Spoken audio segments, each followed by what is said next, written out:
Good afternoon, students. We are going to study grammar cum translation method. This topic is for the B.Ed students. Introduction. The grammar translation method is derived from traditional approaches to the teaching of Latin and Greek, and it was a predominant method in Europe in the 19th century. It was rather widespread for learning foreign languages, though by the end of the century, shift towards the direct method was noticed. The grammar translation method focuses on the teaching of the foreign language grammar through the presentation of rules together with some exceptions and list of vocabulary translated into the mother tongue. Translation is considered to be the most important classroom activity. The main procedure of an ordinary lesson follows this plan: a presentation of the grammatical rules, followed by a list of vocabulary, and finally translation exercise from the selected test.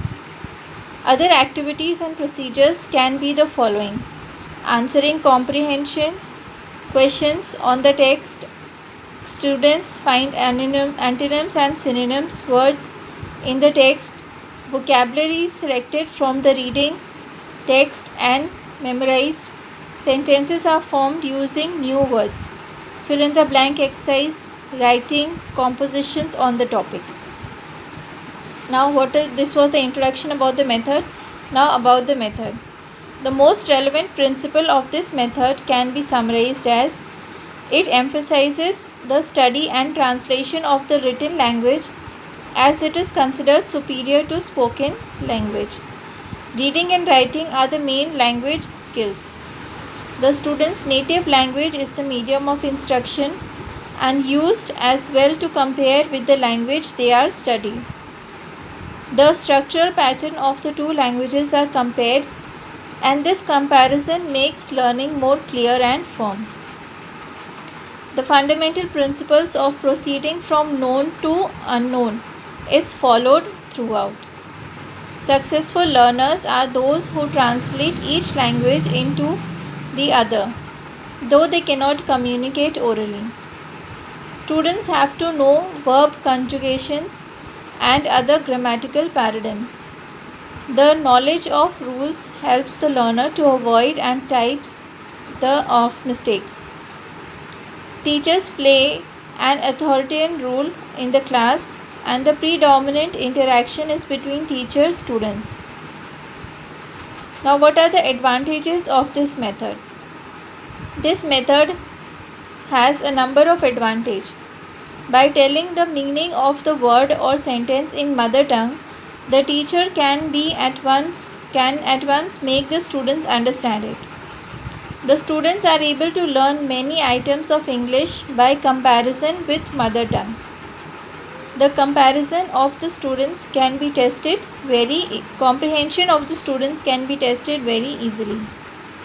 Knowledge is acquired gradually by transversing the fact of language and the syntactic mechanisms, that is, going from the simplest to the most complex.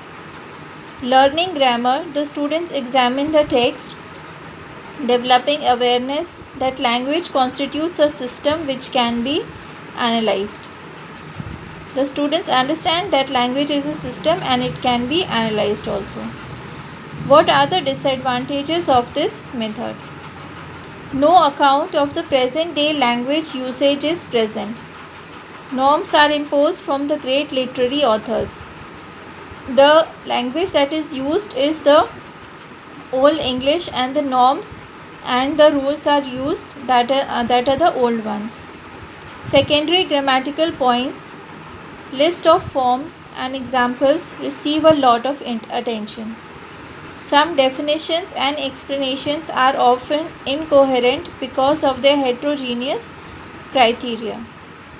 Thus, facts about the language are confusing to the students. So, it is only about grammatical rules and list of forms and examples. So, the language is confusing for the students. They only learn it by the list of words and grammatical rules. They do not understand it. It gives a predominant place to morphology but neglects syntax. Therefore, rules enabling the learners to construct systematically correct complex sentences are not present. So, it does not give you the knowledge of how to form a sentence. Okay, only the words are stressed upon and the grammatical rules are stressed upon. So the students are not able to make their own sentences, they are only doing rote memorization. Translation are often unsatisfactory as they are done word by word. So translation from English to any other language are often not to the point and they do not convey the exact meaning of the word of the sentence. Students have to learn a lot of grammar terms and too much weight falls on their memories.